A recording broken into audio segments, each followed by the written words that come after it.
I like taking reclaimed materials and making stuff out of it. I'm on a lot of construction sites, so I have a lot of access to old building materials like 2x4s and stuff like that.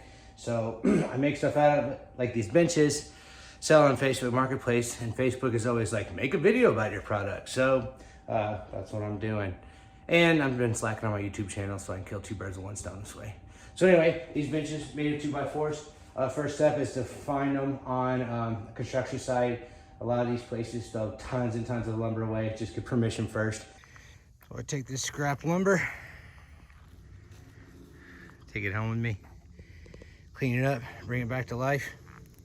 That's what I use for my wood. After that, gotta bring it home, take all the nails out, strip it, clean it, throw out the really bad ones.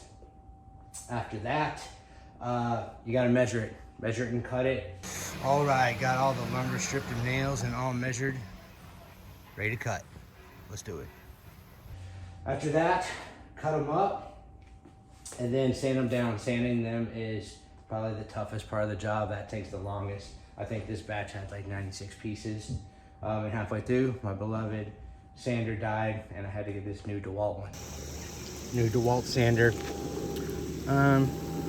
Not quite as good as my old Bosch sander, but gets the job done. I like the Velcro sanding disc too. That makes things super easy.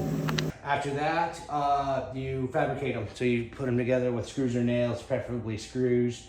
I think they hold better. And then voila, done, finished product.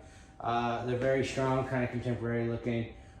I don't polyurethane them anymore because people have asked to stain them. So they're just kind of in their raw state here.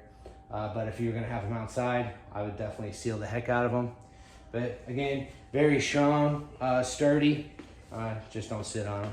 Kidding. Anyway, if you want one, direct message me.